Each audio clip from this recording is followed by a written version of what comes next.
સુરત ચોક બજાર પોલીસે 3 વર્ષથી ફરાર લૂંટેરી દુલ્હનને મહારાષ્ટ્રના નાસિકથી ઝડપી પાડી જેલના સળિયા પાછળ ધકેલી છે. આ મહિલા લગ્ન વાંછુક યુવકોને પ્રેમ જાળમાં ફસાવી લગ્ન કર્યાના ગણતરીના દિવસોમાં જ રોકડ અને દાગીના લઈ ફરાર થઈ જતી હતી. વર્ષ 2023માં સુરતના યુવક સાથે લગ્ન કરી 1.80 લાખની છેતરપિંડી આચરી નાસી છૂટેલી આ ટોળકીના અન્ય 3 સાગરીતો અગાઉ પકડાઈ ચૂક્યા છે. લાંબા સમયથી પોલીસને થાપ આપતી મુખ્ય આરોપી કવિતા વાઘને આખરે પોલીસે દબોચી લઈને આગળની કાયદેસરની કાર્યવાહી હાથ ધરી છે.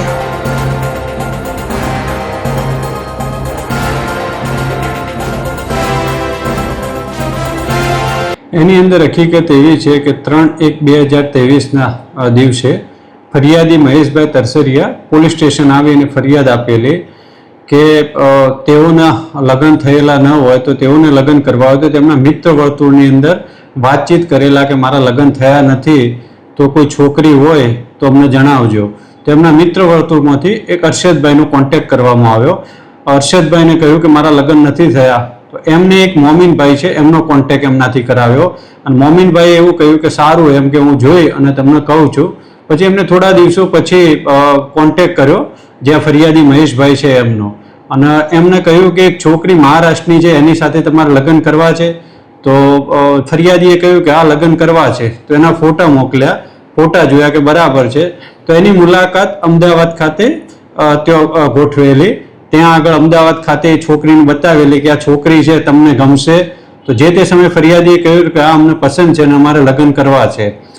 પછી થોડા દિવસ પછી અમે તમારા ઘરે ત્યાં આવીશું એમ. થોડો સમય ગયો એના પછી 2022ની અંદર તે એના જે અહીંયા છે કતારગામ વિસ્તારની અંદર ફરિયાદીના ઘરે જે છોકરી છે છોકરી એની સાથે બીજા 3 દલાલો રાજુ, ગણેશ અને મોમીન 3 જણ આવેલા.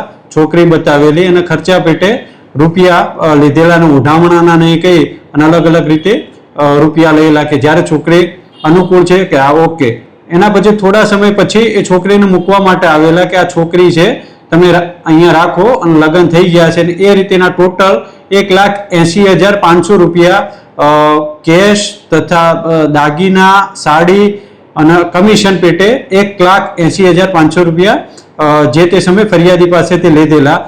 છોકરી અહીંયા એની સાથે રહેવાનું ચાલુ કર્યું. 5 દિવસ થયા એના પછી છોકરીએ એવું જણાવ્યું કે મારા માતાજી ત્યાં નાસિક છે, બીમાર થઈ ગયા છે, તેમની હાલત ખરાબ છે તો આપણે જવું પડશે. તો ફરિયાદી અને જે છોકરી જેની સાથે લગ્ન કર્યા છે પત્ની એ અહીંયાથી નાસિક સુરતથી બસમાં બેસી નાસિક જાય છે. નાસિક જઈ અને છોકરી ઉતરે છે કે મારા કપડાં છે હું ચેન્જ કરી અને આવું છું. જે ફરિયાદી છે તે પોતે બસ સ્ટેશન ખાતે હાજર રહેલા. છોકરી આવેલી નથી. મોમીનભાઈ જે આમનો કોન્ટેક્ટ કરાવવાળા છે એમનો સંપર્ક કર્યો તો એમને એવું કહ્યું કે તમે આવી જાઓ પાછળથી છોકરી આવશે. છોકરી આવેલી નથી.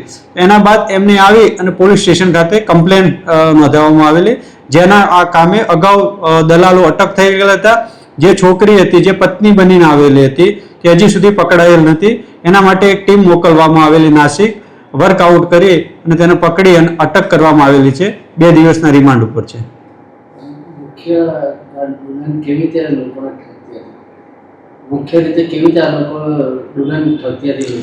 દુલ્હન એ રીતે ઠગતી હતી કે મારી માતા બીમાર છે એ રીતે 4-5 દિવસ માટે અહીંયા ગમે રોકાયા પછી કે મારે ડોક્યુમેન્ટ ને બધું લેવાનું છે તો એના માટે મારે જવું પડે. એ રીતે 4-5 દિવસ રોકાઈ અને પછી ગમે તે બાનાસર ત્યાં લઈ જાય અને ત્યાં ઉતરી અને પછી હું આવું છું એના પછી ત્યાં જઈ અને ફોન સ્વિચ ઓફ કરી અને કોન્ટેક્ટમાંથી સંપર્ક વિહોણી થઈ જતી હતી. અત્યાર સુધી આ કમ્પ્લેન છે. બીજા બધાને જાણ કરી છે કોઈ હશે તો ફરિયાદ કરવા માટે આવશે. ભાવેશ ઉપાધ્યાય, દ્રષ્ટિકોણ ન્યૂઝ, સુરત.